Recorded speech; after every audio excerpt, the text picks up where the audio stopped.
Olá, estamos começando mais um Mulheres e Negócios podcast, esse espaço em que nós conversamos com as protagonistas do evento de mesmo nome, Mulheres e Negócios, que vai acontecer no dia 11 de setembro no Garden, em Lajeado. Quem conduz essa conversa, então, sou eu, Bárbara Bottoni, e também a Graziela Muniz. Hoje nós temos uma convidada super especial aqui com a gente, que é a Aline Silva. Ela que será protagonista no Mulheres e Negócios, é protagonista em diversos campos aqui da região, especialmente na comunicação. É um prazer estar conversando aqui contigo, Aline. Fico um pouco nervosa. Colega para entrevistadora. A Aline, então, que é uma das idealizadoras do Papos de Mulher, do Talks, de diversos movimentos. É comunicadora do Grupo Independente. É multicarreira, né? Tem várias. A Garota do Tempo. Ela também é a mãe do Bento, a esposa do Daniel. O que a gente não falou, Aline?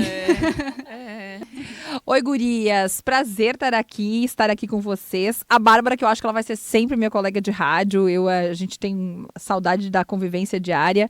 A Grazi, que é fomentadora, uma parte significativa da minha carreira paralelo à rádio, né? Que eu acho que eu acabo ainda tendo uma relação muito forte com a Aline da rádio, assim, com essa marca que é tão forte. E não é à toa, são muitos anos, né? No microfone tão potente. Mas a Grazi fomentou este Aline paralelo também à rádio. Então, eu amo vocês duas, admiro muito, estou muito feliz de estar aqui. Igualmente. Momento fofurinha. E eu acho que isso é tão importante também, né? Tão válido. A Bárbara falava aí do meu trabalho no editorial Mulher do Grupo Independente. Que bom que hoje a gente consegue fazer esse movimento e falar sobre isso, de admirar outras mulheres, de performar olhando outras mulheres. São inúmeras vezes que eu lembro de vocês no dia a dia e como que será que a Bárbara faria, como que a Grazi faria. Vou modelar como elas estariam fazendo nesse momento. E isso é incrível, faz parte também, um fragmento importante da minha carreira. Que lindo, Aline. Sabe que tu é uma grande inspiração para mim, né? Muito Desde da época de rádio, e eu acho que a Aline é a primeira pessoa que me fez parar para pensar sobre essa questão de empoderamento da mulher, sabe? Porque tu sempre teve isso muito forte. Antes do Papos de Mulher, inclusive. Mas conta um pouquinho para nós, que a gente já sabe um pouco, né? Mas as pessoas também querem saber como foi essa tua trajetória antes do rádio também. Porque tu esteve em outras áreas também atuando, né? E estudando, inclusive, antes do rádio. Eu tô há muitos anos, né, no rádio, assim, para uma pessoa de 30 e poucos anos. Eu tô há 17 fazendo esse ano, eu comemoro 17 anos de rádio. E então, antes do rádio, eu fiz o magistério, curso normal. Eu nasci na Fazenda Vila Nova, cresci às margens da BR-386 e isso é muito meu, esse do empoderamento, quando não era a pesquisa mais feita no Google, né? Eu queria fazer algo diferente, queria fazer mais. Eu sempre me questionei muito por que eu não podia sentar daquela forma, falar daquela forma, por que as mulheres não ocupavam espaços de poder na minha comunidade. Isso sempre me incomodou um pouco. E eu ouvia muito dos meus pais, especialmente da minha mãe, que uma forma de ter espaço de poder, de ter uma fala respeitada numa comunidade, era ser professora. Porque eu não venho de uma família de professores, minha mãe não é professora, porque isso o magistério passa-se muito assim de mãe para filha, né? Mas então eu ouvia muito isso. Então fiz o curso normal o antigo magistério, no formato de internato, que foi uma porta de entrada para tudo que eu vivo hoje. E eu sempre gosto de falar muito disso, que eu venho oriunda de escola pública. É uma escola que é diferente, é uma parceria pública-privada, por ser a única no país nesse formato de internato. Mas ela é uma escola pública de ensino incrível, de dedicação, de entrega. Vocês vão encontrar muitas alunas que passaram pelo IEM por aí fazendo coisas incríveis. Agora a pessoa tem autoestima elevada. Pessoas que deram tão certo na vida quanto eu. Pega essa referência, gente. Mas foi isso. Então eu fui fazer o magistério muito por isso. Porque eu queria ter espaço de fala na comunidade onde eu nasci. Uma comunidade às margens da rodovia, né? Com todas as suas pautas importantes que tem uma cidade que é de interior, mas margeada pela rodovia, como Fazenda Vila Nova. E por isso fiz o magistério.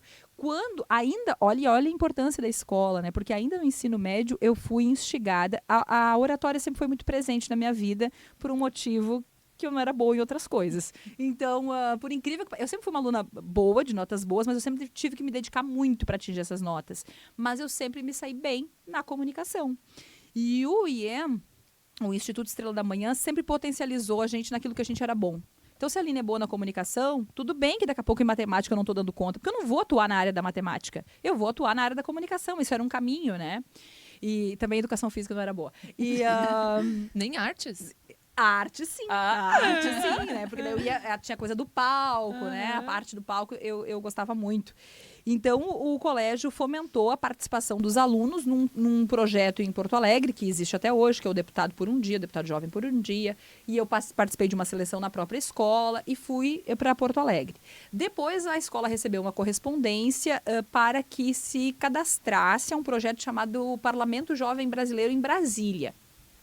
E um professor que eu tinha na época, hoje já falecido, o professor Arley, ele já estava para se aposentar, ele era lá do protocolo, ele falou assim, não, mas a gente tem essa aluna já participou de um projeto em Porto Alegre, vamos validar de novo aqui na escola, mas aí eram várias etapas. Era na etapa da escola, etapa regional, porque o Rio Grande do Sul poderia ter 5 deputados. E aí fui participando das etapas, passei na escola, passei no regional, passei no estado e fui com mais 4 gaúchos para Brasília. E na volta desse projeto, que eu era, enfim, super jovem, né? Na volta eu validei uma série de entrevistas, inclusive aqui, na casa que nos recebe hoje, e estive na rádio hoje, a Rádio do Vale, mas a Alto Taquari na época, nos jornais, e estive na Rádio Independente. A diferença é que de lá eu já saí com um convite para trabalhar. Brinca. Né? Deste dia. Não creio. Dia. Conta os detalhes. Eu cheguei, eu concedi entrevista, o professor Arley me levou. E meu pai me acompanhou e eu concedi entrevista para o Heron de Oliveira num programa chamado De 0 a 1000. Bárbara, lembra, né? O Heron, exato. E o Heron, inclusive esses dias conversava com ele e ele ficou maravilhado porque eu não tinha o sotaque. Era isso. Eu só não tinha um sotaque carregado e me comunicava, né? Porque a escola vinha fomentando isso. Imagina, eu tinha ido para Brasília defender projetos. Eu fiquei dias na escola do parlamento aprendendo a defender um projeto. Então, eu tinha tido essa experiência muito recente. E me comunicava, então, imagino que para uma menina de, sei lá, 15 anos, bem. Né? E eu lembro que eu saí de lá. O Heron pediu para que eu esperasse um pouquinho, subiu, falou com um dos diretores. Para esse diretor me ouvir. E eu saí de lá, então, com um convite para participar do Contraponto, que é um programa que existe até hoje. Nossa! Exato. Um programa de debates. Um programa de debates com a maioria homens. O professor Arley participava. Pouquíssimas mulheres. A professora, a delegada aposentada Elizabeth é uma das mulheres lá que está, inclusive nas terças, então eu acho o máximo, que foi os dias que eu comecei a participar. Então, a escola, olha que magnífico o poder da escola, que tem um olhar atento para o aluno. A escola me liberava, meus pais me liberavam, isso é importante dizer, né? Tá, mas daí só deixa eu entender. O Heron subiu, falou com algum cabeça, desceu e disse, queríamos você aqui. Como foi? Mais ou menos isso, assim. Sério? Ele falou se eu gostava de rádio, se eu gostaria de trabalhar em rádio, como é que era, se eles me convidassem para participar do Contraponto, né? Que era um programa de debate, na primeira entrevista. Isso é legal também, sim, porque é alguém que fez uma escuta ativa, que eu falo tanto em sala de aula. Ele olhou nos meus olhos, prestou atenção, não enquanto entrevistada dele, né? Mas aquela pessoa que estava ali. Não, e sem nada de preconceito com relação à idade. Tu tinha o que ali, uns 17? Não, acho que nem isso, porque eu comecei na rádio com 17 para 18. Então, foi realmente, olha, palminhas pro Heron. Porque assim, né?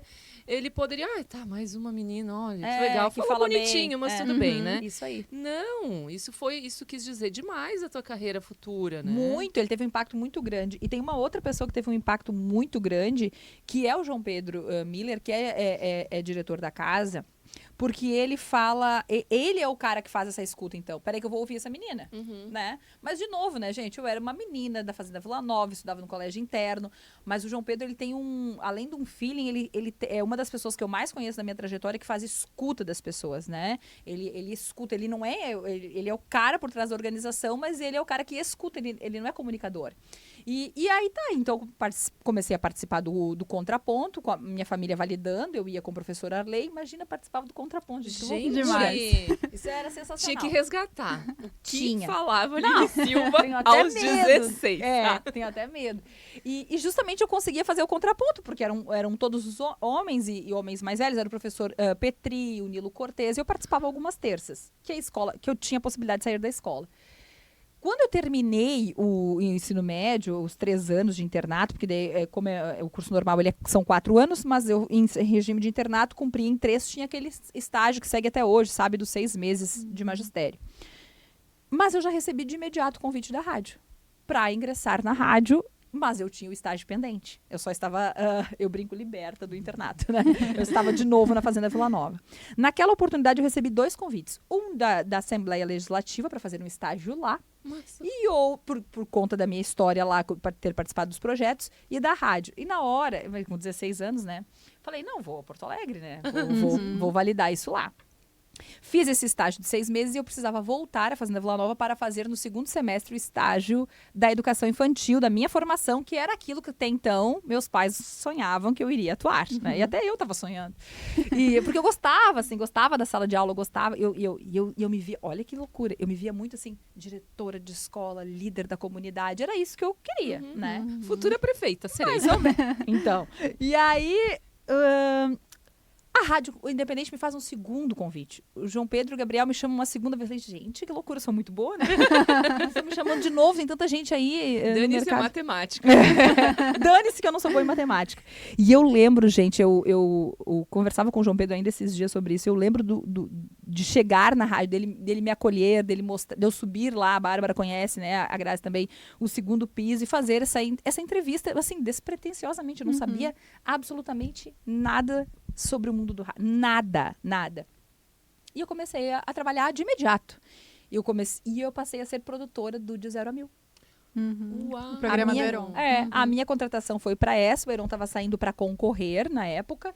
O Fabiano Conte iria assumir como apresentador, eu como produtora. Mas imagina, né, gente? E tu ia e voltava daí da Fazenda? Aí era uma loucura, porque eu comecei a estudar na Univates, então eu fazia estágio de manhã na EMEI, na Fazenda Vila Nova, à tarde na rádio, à noite Univates, mas eu voltava para dormir aonde? Fazenda Vila Nova. Gente. E tu estudava na Univates? Eu fazia o curso de Direito, eu fiz alguns semestres de Direito, porque eu queria revolucionar o mundo. Eu tive um professor que um dia falou assim, eu estava na aula do curso de Direito e terminando um plano de aula do outro dia, né, porque estágio tem essas coisas, e maravilhada com a rádio, porque a rádio do dia... é importante que se diga, né? Eu sempre fui, sou e serei, assim, acho que por muito tempo, sonhadora de coisas que às vezes parecem impossíveis, mas eu acho, sim, que só estou sonhando meio caminho andado. Quando eu desci, e eu lembro como se fosse hoje, quando eu desci aquele lance de escadas que nos leva para a portaria da rádio, e eu voltei, assim, e olhei a cadeira do Heron, eu falei, vou sentar nessa cadeira. Essa cadeira é diferente das outras. Ela é maior, sabe? E eu nunca tinha entrado numa rádio. Nunca. A minha lembrança de rádio era... Meu pai teve salão de bailes na comunidade. Então, a escolha das soberanas do município de Bom Retiro, na época, foi lá. Porque a Fazenda Vila Nova era um distrito de Bom Retiro. E a rádio Alto Taquari, que hoje é a do Vale, é nossa, transmitiu. E eu conheci o Lauro. E eu fiquei maravilhada. Quando eu me tornei colega dele, eu falei, gente, não é possível, olha aí, eu tô sonhando, realizando. Então, era a minha única lembrança de rádio, era essa, né? Eram os microfones das bandas, porque eu gostava de testar o som com as bandas, incomodá-los, né? Então, essa era a minha única imagem, mas eu me apaixonei do dia que eu pisei na rádio. Então, começo na rádio, fazendo toda essa conta, depois logo eu venho termino o estágio lá, me formo e venho, então, morar em Lajeado e fico, né? Então, eu nunca sei ao certo, mas acho que já tem uns 15 anos que eu moro em Lajeado. E aí fui ficando. Mas se tu me perguntares assim, mas do dia que tu pisou e sonhou em sentar naquela cadeira, o plano era esse? Nunca. Eu nunca soube responder. Desenhando. Eu nunca soube responder o que eu vou fazer nos próximos 5 anos, sabe? Aquela pergunta que às vezes se faz. Não sei, mas foi. Deixa a vida me levar. Isso. Mas eu sabia que eu queria aquela cadeira. E tu foi uma das primeiras âncoras mulheres? Fui. A rádio o Grupo Independente teve há muitos anos uma voz potente, que foi a Sibila, mas depois de muitos anos, nenhuma mulher sentou como apresentadora, né? Nós sentávamos ali como repórter, como apoio, mas não como apresentadora. O Papos de Mulher este ano comemora 10 anos. Nossa! 10 anos. Eu não fazia botox na época. E tem uma coisa que eu acho assim que é incrível, porque com 20 e poucos anos, quando eu recebi a possibilidade de apresentar o Papos, tu tem uma coragem, né, maior do que com 30 e poucos. E eu coloquei lá na justificativa desse projeto, porque como professora eu fazia o quê? Justificativa de projetos, que eu gostaria de passar pela porta e segurar ela aberta. E essa é uma frase que permeia a minha carreira, assim, porque talvez nem fizesse sentido naquele momento eu ainda falar sobre isso.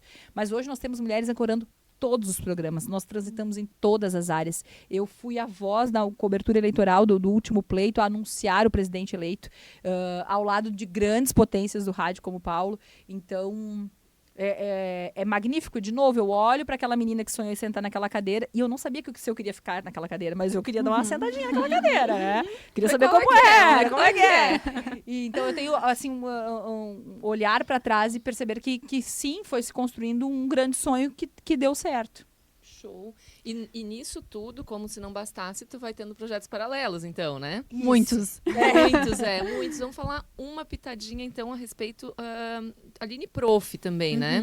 Eu lembro que a gente teve um treinamento contigo, né? Pela Pipocando, Falo Logo Existo. Lindo que eu nome. acho que é super... É isso mesmo, acredito que, né, não basta tu saber, tu tem que falar para daí perceberem a tua existência no mercado, né? E, ok, fechamos algumas turmas, de lá para cá tu construiu também, não uma carreira, digamos assim, mas também tu abriu espaço para isso na tua agenda. Muito, Grazi. Olha, eu sou muito feliz em sala de aula, porque, de novo, né, eu parei, eu não segui no magistério, mas qual era o meu objetivo no grupo independente quando eu cheguei? Era viver aquela experiência que, a bem da verdade, meus pais estavam oportunizando eu viver aquela experiência. Não era um estágio, já fui contratada de imediato, mas é como se fosse um trecho da minha vida. Eu tinha 18 anos, né? Mas eu fiquei alguns semestres fazendo direito, até que um professor me disse, tu tens que escolher, né? Tá ficando meio confuso isso aqui. Tu quer trabalhar em rádio, dar aula para educação infantil e ser juíza? Tá meio confuso. E aí foi onde eu voltei para a área da educação, porque eu imaginava que a rádio era uma experiência, mas que depois eu iria realizar aquilo que eu tinha como meta, que era a sala de aula. Então eu fiz pedagogia, depois eu fui Aí quando eu percebi que a educação, eu poderia unir a educação e a comunicação, aí eu fui me especializar na área. E aí chega a Pipocando e me faz essa fomentação, né? E eu pensei, gente, talvez é isso. Talvez eu vou me realizar, porque eu sentia a necessidade de estar em sala de aula, né? Mas como? Fazendo o quê? Eu até pensava, depois lá de tá um momento da minha carreira no rádio, quem sabe eu vou atuar como professora universitária. Mas eu não tinha tudo isso muito bem definido. E a Pipocando me fez pensar sobre. Então fizemos algumas turmas ali e relacionamento. Né? É falar, falo, logo existo. O fato de eu falar, o fato das alunas que eu lá tive dentro das suas organizações, me levaram para suas organizações, que me indicaram para outras, e aí eu conheci também a Ana no meio disso tudo, lá do ateliê de marketing, que me levou, abriu portas em outras cidades, como Venâncio Aires, Taquari, e eu fui abrindo pontos. E aí eu chego no Grupo Lume, que é Encantado, e aí lá eu valido que lá eu sou a Prof. Aline, né? Especialista em comunicação e lá, assim, muito independente do rádio, né? Ali eu percebo que eu comecei a construir essas duas marcas e me torno Prof. da casa e o fato de estar num grupo tão forte também, Encantado, me leva para empresas lá da região. E assim eu fui construindo. Então, ao longo desses 5 anos, a pandemia também mostrou para muitas pessoas que elas não se comunicavam bem, porque elas iam achando que se comunicavam porque as organizações estavam, né, medianas ou boas, mas elas entenderam na pandemia que precisava melhorar. Tudo bem que na pandemia eu tive uma gestação, né? Então, na pandemia eu também não consegui dar o ritmo que talvez eu poderia ter dado, mas a pandemia fez muitas pessoas voltarem os seus ouvidos para a sua comunicação. E aí isso também conseguiu me levar para outros cantos do estado. Mas sim, tudo começa com Falo Logo Existo lá na Pipocando. E hoje tu faz treinamentos tanto para pessoas físicas que queiram se comunicar melhor, enfim, que estão se preparando para, sei lá, uma eleição ou serão presidentes de alguma entidade, enfim, ocuparão algum cargo na comunidade, enfim, quanto para empresas também. Explica um pouquinho. Exato. Eu costumo chamar de desenvolvimento, porque a pessoa me procura com um objetivo. Ela vai concorrer a uma corte, ela vai ser presidente de uma feira, vai concorrer a um cargo público, vai ter a apresentação de um TCC, vai assumir um novo negócio. Tem uma aluna agora que tá deixando de ser CLT e assumindo um grande negócio, né? Então, ela quer se posicionar melhor. Mas eu sempre falo para quem me procura dessa forma individual, eu vou desenvolvê-lo. Porque se eu treinar você para essa fala, quando chegar a próxima, tu precisa me chamar de novo. E eu não quero que tu me chame, eu quero que tu te comunique bem no púlpito, no rádio, na internet, na vida. Que tu não tenha vergonha de olhar para o expositor da padaria e perguntar de que sabor é aquele sonho, né? Porque quem tem o entrave da comunicação tem na vida todinha. Né? Não tem, mas eu me saio bem quando eu estou só com o meu cliente, o meu gestor não está vendo. Não.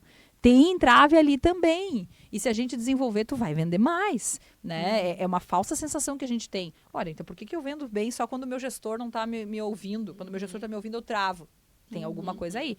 Então, desenvolvo essas pessoas e eu tento desenvolvê-las para a comunicação na vida. E nas empresas é muito isso. Então, eu faço parte normalmente de times de organização, né? Vamos mudar a estruturação, a comunicação, vamos gravar para a internet, o que a gente precisa? Normalmente, eu faço parte de uma equipe multidisciplinar com a comunicação, né? Com aquilo que é a minha expertise. E, às vezes, eu vou de forma individual. A empresa está recebendo colaboradores novos, quer se posicionar melhor, gostaria de gravar vídeos para a internet. E aí eu vou nesse sentido também, dentro dessas organizações. E na Lume, então nós temos os cursos abertos para Encantada e a região alta, temos algumas disciplinas de comunicação e em Lajeado também. O mesmo Falo Logo Existo que existia lá na Pipocando, hoje o que acontece? As pessoas me procuram muito, eu sei que eu preciso me comunicar melhor, mas não tem um objetivo, não é assim a apresentação de um TCC, por exemplo. Então, vamos fazer uma turma ampla, porque a troca é muito importante. Sim. Né? E uma coisa que eu percebo quando a gente está em alguns encontrinhos e tal, que tu tem a oportunidade de falar e ensinar as meninas a se comunicarem melhor, é que tem um método, tem uma didática, né? Isso é interessante porque quando a gente fala de comunicação, todo mundo fala. Não, primeiro, não é todo mundo que fala, ou se fala, às vezes não é o que pretendia falar. E isso do método, né? Isso é muito importante.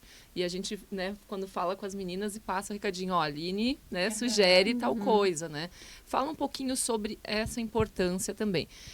Dá mais credibilidade, claro, para o trabalho do comunicador, porém, para quem vai receber não esse treinamento, mas sim essa tua didática, né? Qual a diferença disso? A metodologia, Grazi, que eu fui desenvolvendo ao longo, então, desses 15 anos, vem muito daquilo que eu tive contato também no rádio, né? De olhar para aquela pessoa que senta na minha frente e entender por que ela domina o assunto dela, ela é ótima, mas sentou ali, travou. Né? Por que ela não consegue comunicar? E por que o cara, que às vezes nem é tão bom, né? Ele é mediano, ele é um profissional ok, sabe? Tem, né? Tem o profissional ok e o acima da média. Mas o ok vem ali, conta, comunica, compartilha melhor. Então, esse meu olhar atento e essa minha escuta ao longo dos anos foi validando a forma da minha metodologia. Porque o que eu entendo?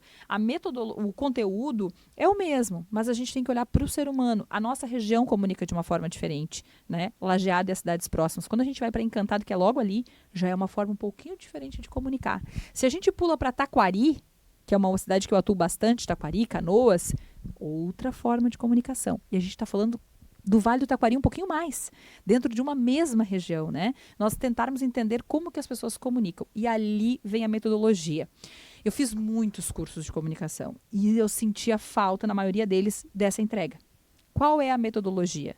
Vai dar certo para todo mundo? Não. Daquele formato, não. Mas aí nós vamos ajustar, né? Tem técnica? Tem técnica. Eu acho que a técnica para algumas pessoas só vai fazer sentido quando elas já se comunicam bem. Aí eu posso pensar, bota a mão para cá, bota a mão para lá, olho para cima, olho para baixo. É muita técnica, a comunicação tem muita técnica para quem não se comunica minimamente bem, né? Para quem tu aborda na rua e essa pessoa não consegue se comunicar contigo. Então, nós temos que dar um passo atrás. Entender por que ela não está se comunicando bem. Quantas foram as vezes que ela ouviu que não era a hora dela falar ainda? Que criança não fala no assunto de adulto. Quantas foram as vezes e que agora essa criança ainda está achando que não é a hora dela falar, né? Quantas são as vezes que eu conto pro meu colega a minha ideia, para ele contar na reunião e validar como se fosse dele. E eu fico extremamente chateada e não faço nada com isso, né? Então, eu fui validando esse passo antes para criar esse método. Esse método que o palco me ajudou muito. Eu sou apresentadora de palco. Então, assim, se vai dar certo num palco multimídia em que eu faço entrega à internet, rádio e offline, vai dar certo para ti. Nós vamos fazer um roteiro, nós vamos pensar, nós vamos ver se o teu vocabulário está adequado, né? E quando eu falo vocabulário adequado, é vocabulário simples, não é essa mania que as pessoas têm de falar difícil que ninguém entenda, porque daí é isso, né, Grazi? Eu falo, mas eu não comunico nada. E é muito além da fala, né? Nossa, muito além da fala. Só que eu sou muito expressiva, né? E a sala de aula também é um palco. Eu me vejo ali muito num palco. Eu não sento momento algum. Sabe que eu tenho uma história muito legal que primeira aula que eu dei depois que eu descobri a gestação, eu estava num curso na Lume. Eu tinha descoberto a gestação há poucas semanas, eu tive um desconforto abdominal no outro dia, liguei pro meu médico, falei, tem alguma coisa errada, eu preciso ir aí, sabe? Preciso. Chego lá e falo pra ele, ele falou, o que tu fez ontem? Eu falei, dei aula ontem à noite. Quantas horas? Falei, 3h30. Como que é a tua aula? Eu falei, não, é de pé, eu fico performando o tempo. Mas tu não senta? Eu falei, não, claro que não. Daí ele brincou comigo, mas tu não aplica uma prova pra dar uma sentadinha? Eu falei, não tem prova, né? Não tem prova. Então, assim, a sala de aula, ela também é um palco e esses dias eu fui desafiada, quase tive que chamar vocês. Fui desafiada pra me ajudarem nessa concepção, a levar algo visual pra uma empresa, pra uma grande marca que quer levar meu trabalho. Vai levar agora. E eu cheguei e falei assim, o visual sou eu. Não tem slides. Não que eu não leve slides para a sala de aula, mas o visual sou eu. É eu falando, é eu caminhando, é o meu corpo movimentando. Porque mais de 38% da comunicação é aquilo que eu estou falando com as minhas mãos, com o meu olho, com a minha boca. Esses dias eu disse para um gestor, é por isso que tu é o gestor, eu sou a comunicadora, né? Porque eu estou comunicando, eu estou fazendo isso. O gestor não, às vezes ele tem que ser extremamente neutro justamente para não esboçar ali toda a sua emoção, né? Então, cada um na sua caixinha. O corpo fala e fala muito. Por isso que algumas pessoas falam, verbalizam e não comunicam. Sabe como se chamavam os cursos de comunicação antigamente? Oratória. Não é oratória. A oratória é uma partezinha, né? É comunicação, é mão, é coração, é cabelo, é olho, é tudo, né? Isso aí. Perfeito, gente. Estamos encerrando. É Ah, sério. Não é possível. Eu me apavorei agora que eu olhei gravar a hora. 2. Eu quero 2. Ai, Aline, ótimo. Sempre inspirador te ouvir, te enxergar. Isso aí. Muito bem. Todo o conjunto. E muito obrigada por estar com a gente nessa, né? Fazer parte do Mulheres e Negócios. E teremos mais uma fala da Aline no dia 11 de setembro, então. Isso. A gente não conseguiu falar da xícara dela, né? Mas rapidinho, assim, Eu cumpri 20 minha tarefa. segundos pra tu falar dessa xícara. Essa xícara é uma xícara que eu ganhei em uma das minhas passagens por Encantado. Ela é uma xícara do Cristo Protetor. E por que eu escolhi ela? Porque foi na cidade de Encantado que eu entendi que eu poderia ser duas e ser multicarreira. Que eu posso ser a Aline Silva, da Rádio Independente, do Grupo Independente, que é uma potência, faz parte da minha vida. Se um dia eu não estiver lá, vai ser uma parte importantíssima da minha história. Eu tenho muito orgulho da história que eu construí lá e das pessoas que eu convivo lá. Mas que eu também posso ser a Aline, da Aline Silva, da Comunica. Lá eu entendi isso, porque lá as pessoas me veem realmente como a Prof. Aline. E foi lá que eu entendi que, ok, agora eu posso ter um CNPJ para chamar de meu, né? E é só um número que nos atrapalha às vezes, mas que é importante, né? Quando a gente quer empreender, por mais que, eu acho que essa é uma mensagem também de deixar para as mulheres, a gente pode empreender dentro de outro CNPJ. Eu Claro. sempre me vi como uma empreendedora dentro do Grupo Independente. Sempre. Por isso que eu falo, sobe a escada e fala para o teu gestor que tu quer mais espaço, que é o que eu fiz ao longo da minha carreira. Mas eu entendi também muito com a Grazi, nesse movimento da Pipocando, que eu poderia empreender dentro de um negócio para chamar de meu. O que meu é negócio. muito seguro, aliás, o que é algo que eu defendo bastante, assim, até para a pessoa se experimentar um pouquinho, né? Aline, obrigada por ser essa voz que representa tantas de nós, né? Por ter aberto esses espaços, essas portas que não se fecharam mais. E parabéns por toda a tua trajetória. Parabéns mesmo, tá? Gurias, muito obrigada. Alegria ter estado com vocês e obrigada por fomentarem, né, esses momentos. Acho que muitas mulheres passam a se ver como empreendedoras dentro de outro CNPJ ou no seu, quando elas têm contatos com mulheres como vocês. Muito obrigada. A gente que agradece. Obrigada. Comentando que a gente está na parceria também do Café Orfeu, que é um dos patrocinadores do nosso podcast, o café brasileiro mais consumido no mundo. E também estamos nos estúdios do Grupo Popular aqui em Teutônia.